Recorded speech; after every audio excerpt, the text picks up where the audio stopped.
जय हिंद। उत्तर प्रदेश के प्रयागराज में एसीपी के पास एक सीनियर आईएएस अधिकारी का फोन आता है। आईएएस अधिकारी अपना नाम निधि पांडे बताती है और अपने आप को राज्य के कैबिनेट मंत्री का निजी सचिव बताती है। अब जैसे ही अपना हवाला देती है उसके बाद एसीपी मैडम से इज्जत से बात करते हैं और उन्हें ग्रीट भी करते हैं।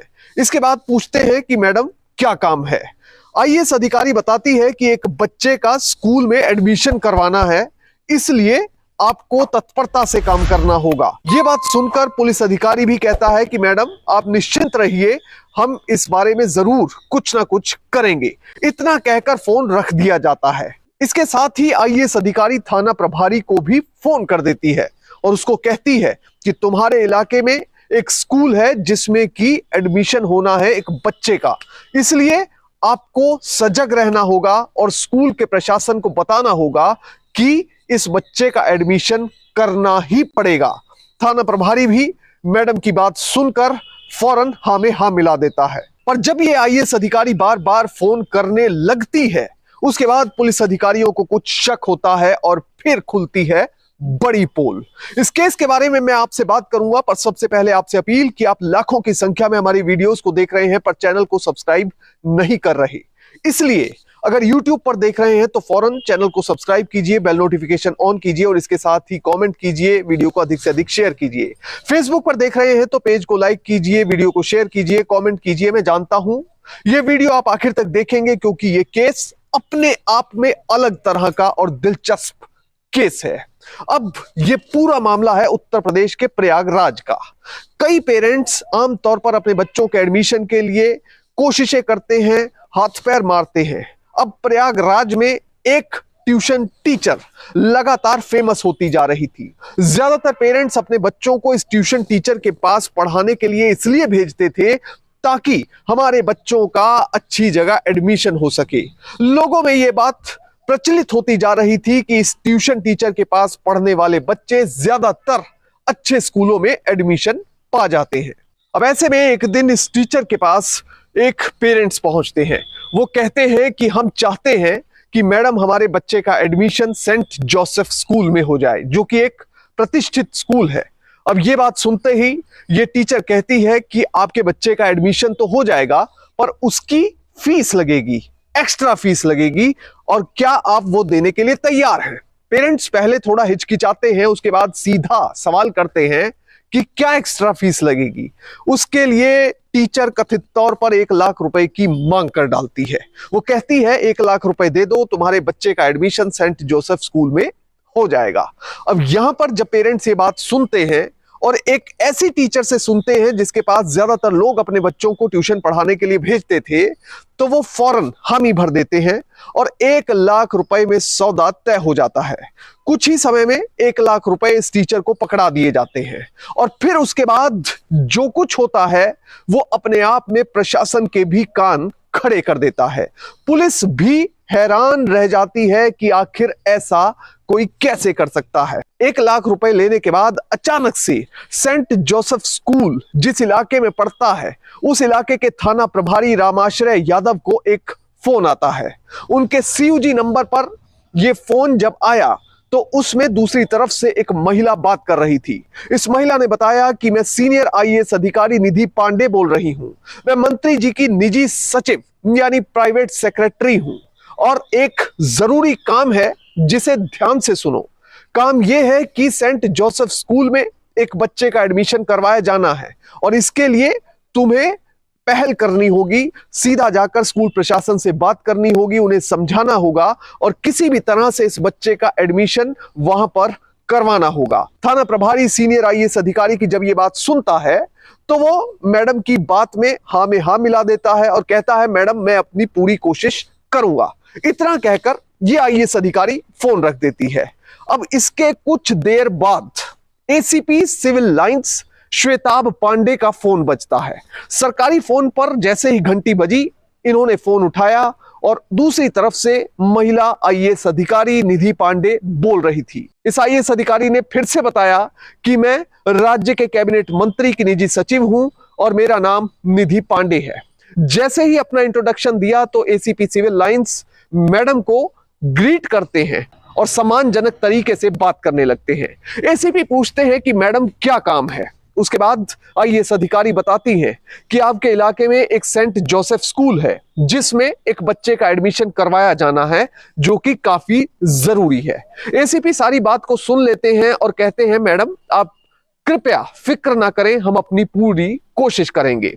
इसके बाद मैडम अपना फोन रख देती हैं और साथ में कहती हैं कि मैं थोड़ी देर में आपको डिटेल्स भेजूंगी। डिटेल्स व्हाट्सएप पर भेजी जाती हैं। इसके साथ ही एक ईमेल आईडी से भी एसीपी को डिटेल्स भेज दी जाती है।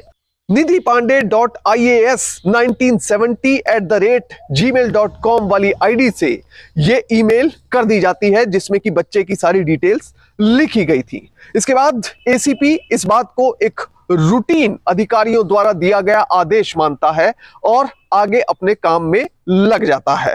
वहीं दूसरी तरफ सेंट जोसेफ स्कूल के फादर को भी इस आईएएस अधिकारी का फोन चला जाता है। आईएएस अधिकारी फिर से अपना इंट्रोडक्शन देती है और कहती है कि आपके स्कूल में एक बच्चे का एडमिशन होना जरूरी है, इसलिए आप कृपया सहयोग करें और पुलिस के अधिकारी भी आपसे आकर मिलेंगे, इसलिए आप प्राथमिकता के आधार पर इस बच्चे का एडमिशन करें।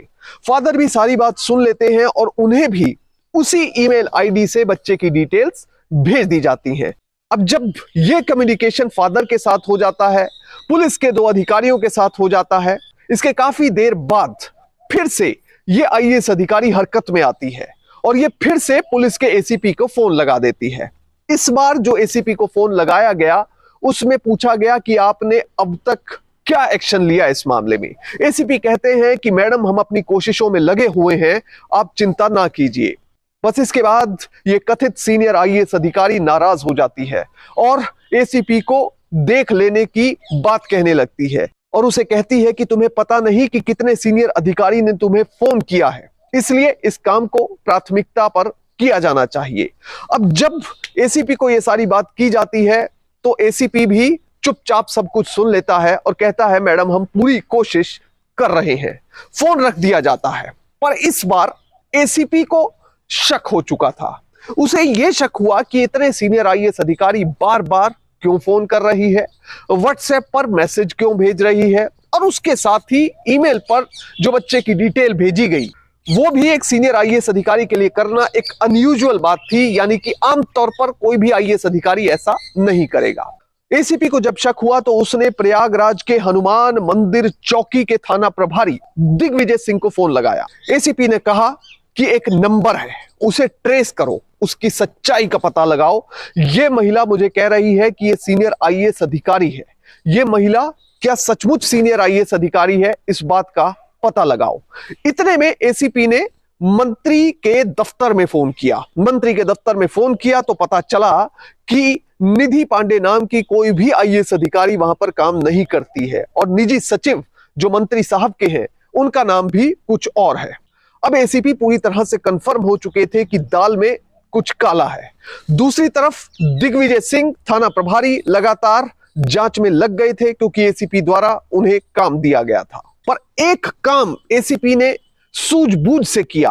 आखिरी बार जब आईएएस अधिकारी का फोन आया तो उसने उनको कहा कि मैडम आप जो पेरेंट्स हैं जिनके बच्चों का एडमिशन होना है उन्हें कृपया हमारे पास भेज दें, हम उनके बच्चे का एडमिशन जरूर करवा देंगे। अब जब यह सब कुछ घटनाक्रम हो रहा था इतने में पेरेंट्स थाने में पहुंच जाते हैं। उस बच्चे के पेरेंट्स जैसे ही थाने में आए पुलिस ने उनसे पूछताछ शुरू कर दी। जैसे ही मामले की पड़ताल की गई तो सारा सच निकलकर सामने आ गया। इन पेरेंट्स ने कबूल किया कि इन्होंने अपने बच्चे के एडमिशन के लिए 1 लाख रुपए इस कथित आईएएस अधिकारी को दिए हैं, जिसके थोड़ी देर बाद थाना प्रभारी को भी इस महिला की सारी सच्चाई पता लग गई। इसके मोबाइल नंबर से घर का एड्रेस ट्रेस किया गया और एड्रेस के साथ जो नाम आया वो निधि पांडे नहीं बल्कि नैना सैमुअल था। नैना सैमुअल दरअसल एक ट्यूशन टीचर थी जो कि बच्चों को ट्यूशन पढ़ाया करती थी और प्रयागराज के सिविल लाइंस इलाके में वसंत विहार में रहा करती थी। भांडाफोड़ होने के बाद पुलिस अधिकारियों ने सीधा इस कथित आईएएस अधिकारी निधि पांडे यानी नैना सैमुअल को फोन किया और कहा मैडम क्या ये हो सकता है कि हम आपसे मिल सकें। इसके बाद इस आईएएस अधिकारी से मिलने का समय लिया जाता है और मुलाकात करते ही इसे गिरफ्तार कर लिया जाता है। नैना सैमुअल कबूल करती है कि वो कई सालों से ये सब कर रही थी। कई लोगों से वो बच्चों को एडमिशन दिलाने के नाम पर लाखों रुपए ठग चुकी थी। इस महिला के बारे में जब पुलिस ने और छानबीन की तो पता चला कि अपने पति से 4 साल से अलग रह रही है, यानी उसका अलगाव अपने पति से हो चुका है और ये पीएचडी कर चुकी है। अपने नाम के आगे डॉक्टर लगाती है, पूरा नाम लिखती है डॉक्टर नैना सैमुअल, और इसके साथ ही ट्यूशन पढ़ाती है। बड़ी संख्या में बच्चे डॉक्टर नैना सैमुअल के पास ट्यूशन पढ़ा करते थे। अब जब ये पूरा मामला सामने आया तो इस महिला के खिलाफ हनुमान मंदिर चौकी के थाना प्रभारी की ओर से एफआईआर दर्ज करवा दी गई। इस पूरे मामले के सामने आने के बाद एक सीख तो जरूर मिलती है, कभी भी अपने आप को बड़ा दिखाने के लिए झूठ ना बोलें। कभी भी अपने आप को ब्यूरोक्रेट या कोई बड़ा नेता या कोई बड़ा अफसर बताने से पहले यह सोच लें कि ऐसा करने पर जेल की हवा खानी पड़ सकती है। जय हिंद।